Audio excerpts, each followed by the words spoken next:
Hi, it's Mark from Training Spark, and we're breaking down version 4.7 of LearnDash, which was released in June. And I'm on the changelog here, which is accessible at learndash.com/release-notes.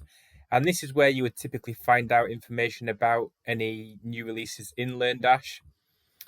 And we can see that this release has a few bug fixes at the bottom here, but it also has these three new features, which it says are course pre-selling, course student limit, and course start and end dates. And these are what LearnDash are calling sort of cohort-based delivery. And the idea is that you would create some courses that you would put a set number of people through, and it'd have a certain start and end date. And it's a very popular way of delivering online courses these days. So let's take a look at what options we get here. So if I was to open up a standard paid for course in LearnDash prior to making any changes, we would have something like this. So you have a status of not enrolled and the price, and you can take this course and you can start straight away. But what if that course was a cohort-based course where you might have some live Zoom calls or activities that have to happen at certain times? Previously, there was no way to actually do that. Someone would access the course, and there's no way to synchronize their access with other students who they might want to go on the course at the same time. So that's what some of these new updates are looking to bring in. So if we skip across to the settings for this course, what we have under settings are these three new options here: start date, end date, and student limit. So let's have a look at what happens if we put a start date in the future. So what I'm going to do is say this is accessible from the 1st of July 2023 at midday. And then we'll just take a look at this in a separate private window and see what happens. So if you notice there, it changed from enroll today or something to this pre-order. And if we hover over it, now says it is a pre-order. Enroll in this course to get access after 1st of July 2023 at 12 p.m. So the idea is that you would enroll onto it, but the course wouldn't actually start until this date. And it's a good way to sell your courses, giving people access to buy them before they actually start, because you can warm up people's interest and earn some money potentially before it's actually gone live. And this is a nice way to do this. And just on top of this, if I switch back to the settings tab here, what we can also do is set a student limit for each course. And if I just view that again, we'll see what changes here. It now says 30 places remaining. And this is good because it gives a bit of scarcity. It would encourage people to sign up quickly, or potentially more quickly, because they know that there are a fixed number of places remaining.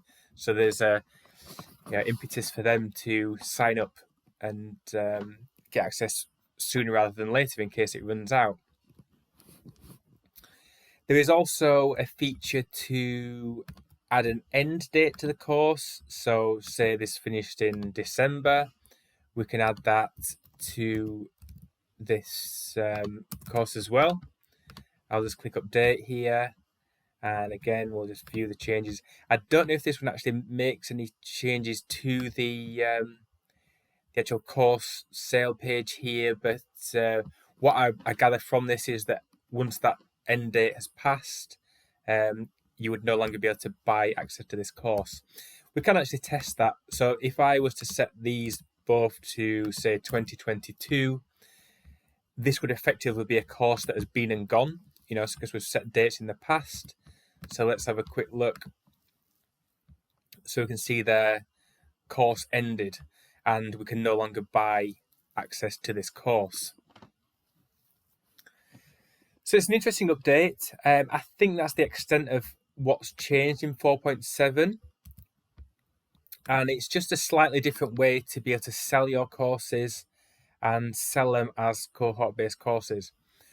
From what I understand, you would still need to create copies of all your courses. So if you had a Seek Health with Yoga Sadhana course running in June, you'd have to create one for then, July, August, September.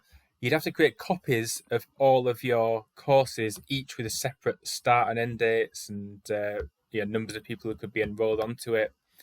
And this might be fine for you, but if you want in a slightly different way to approach cohort-based learning, and this is a bit of a shameless plug for one of our own plugins.